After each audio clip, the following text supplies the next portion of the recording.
Hi, welcome everybody. We are here with another round of literacy and leadership. This is part of an open research study, and all of this data is exempt under institutional review board. It was reviewed, and since we are using an open data source, well, these will be available to anyone to use. And this is part of our open research project.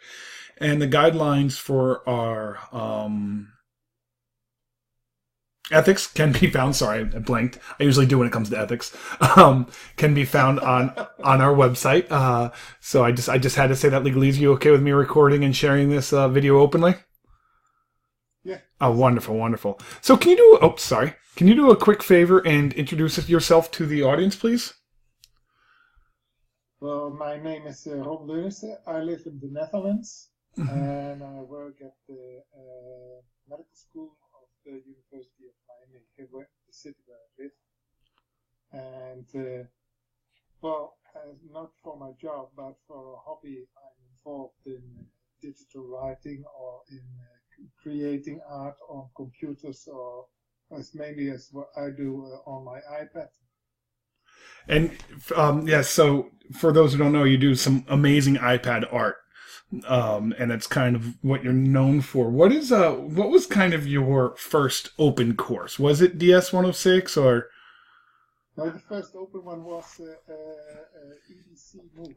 That was in 2013, and that was at the University of Edinburgh. Well, it was organized by the University of Edinburgh. And of course, I participated digitally. That's awesome. Level. That's all. And when did you first get involved in DS 106?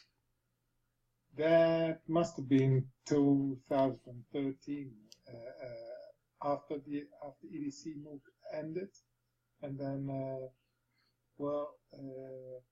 some people still participated in EDC even after it ended. And I just went to look for something similar like that to share the same experience with other people. That's it. What is that experience? What is it about EDC, MOOC, and DS 106? What is the experience you want to share with other people? It's the experience of creating something and sharing that with other people. And with challenging each other to make things better or different, or have a different view upon stuff. So it's interacting with other people, even if you only know them digitally. Yeah, I feel like I've talked to you 100 times, but this is the first time I've ever seen your face or actually talked to you in real time. But I know on the different hashtags and on Twitter and DS 106, really, I've bumped into you before, but I've never really met you, but I know your work so well. So that idea of challenge, I want to focus in on that. You said that you challenge each other. Do you find that your skills grow in these spaces with that challenge? How does that challenge work? It starts when people are interested in participating, but often you notice that people are kind of scared to start, or say, well, I don't know how to do this, I don't know how to do that.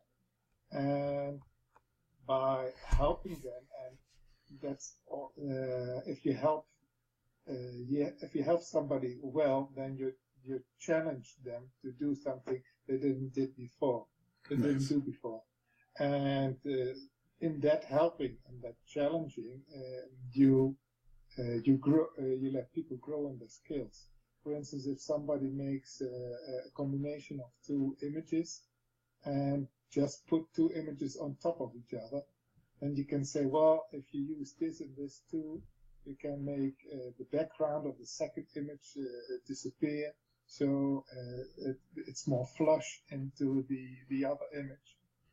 Or people say, well, I don't know how to make an animated GIF. And then you can show them ways to other online tools, which are very easy to use to make an animated GIF. And even then, if they don't succeed, you can help them step by step. That's yeah. I would say I learned to make a GIF in DS106, and I use them professionally now. Now that I'm making bumpers for my podcasts or my movies, but Hmm. it was mainly through just play in DS106, and who that's where I learned. Was there anybody who really inspired you, a specific person, or is it just the course itself? Well, there are several people who are very active, like Kevin and like Mariana Funes, and Sandy is very, and John Johnson, who's a He's the one who taught me how to make the GIF. oh well, he's a wizard. Yeah. He's my how do you say it? My guru. Yeah. He's the guru. That's awesome. How have your skills grown personally? Your digital skills, your art skills, being involved in these open spaces. Well, it started with, as I said, with EDC MOOC, and EDC MOOC only had one final assignment, which was to make a video on the topic of the MOOC, no longer than 4 minutes. But during that course, I started to use what I knew to use, like PowerPoint, Mm-hmm. and I used that a lot at work. And then I learned how to do a screen recording, and then I started to combine PowerPoint slides with screen recorders, and that was my first step into making a video, Oh, knowing that a video would be my final assignment. wow. I have been trying to make videos on the computer for many years, but every time until now I've got a Mac, and now it's easy.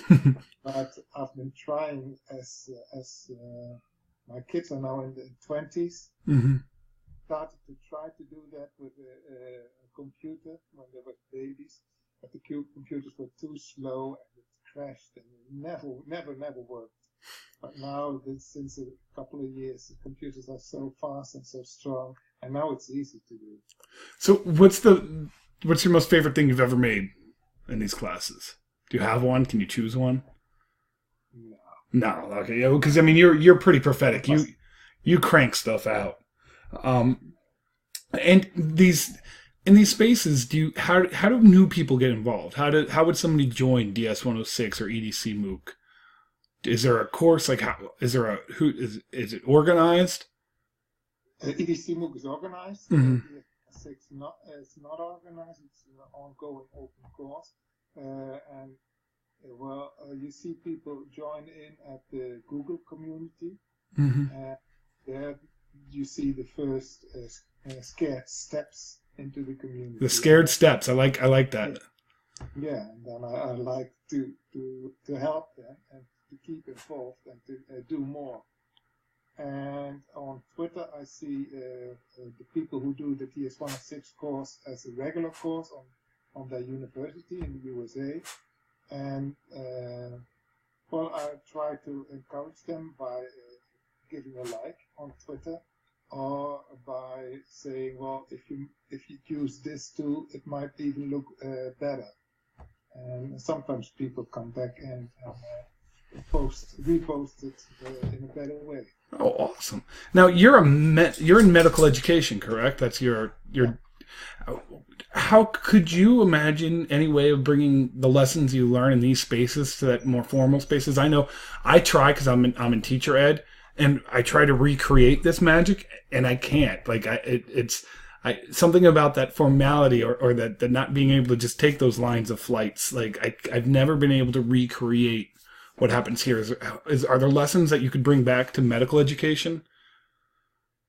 Well, in the creative form, it's very, very difficult. Mm-hmm. Say at the end, the students are directed, are focused on summative assessment, and though for the students, it's difficult. But a couple of years ago, we had a project making a serious game on geriatrics. Oh.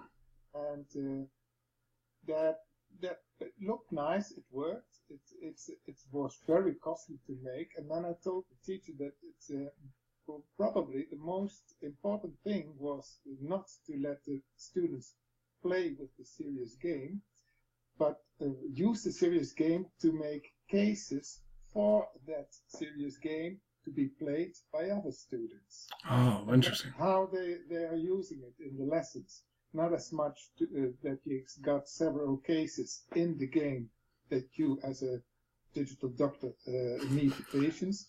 No, the true lesson is to make a case that works in this serious game so that other students can learn from this case if they meet this digital patient. Wow, that sounds like that. No, that sounds awesome, and you're right. And that is the ethos, I think, of these courses. This idea of play and building openly for others to use. So I think that's, you brought that in there. That's pretty much it for my questions. Is there anything you'd like to add about, or any plugs, or where can we find you on the web?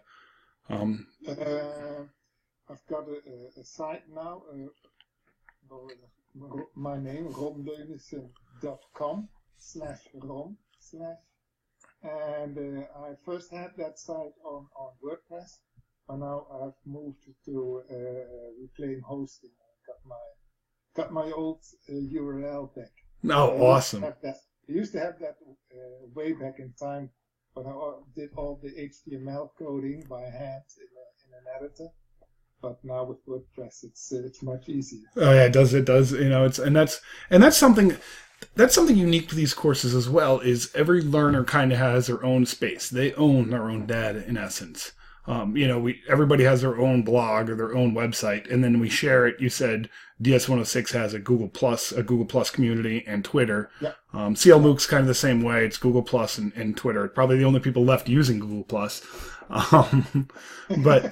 But there's something unique there. This idea that you get to own your learning. I'm sorry, I'm just talking now, but yeah, I like this idea that, you're doing it on your WordPress site and sharing with others versus being like locked down under an LMS or something. So there's something neat there. Well, it can be done on Google Plus, and it can be done on a free WordPress site as well. But making it your own and doing your own collection of your own art, that's very special. But you can do it in Flickr as well. I've got lots of images saved in Flickr, and so there are many ways to do the same thing actually. Well, awesome. Thank you for your time this morning, or I guess early afternoon for you.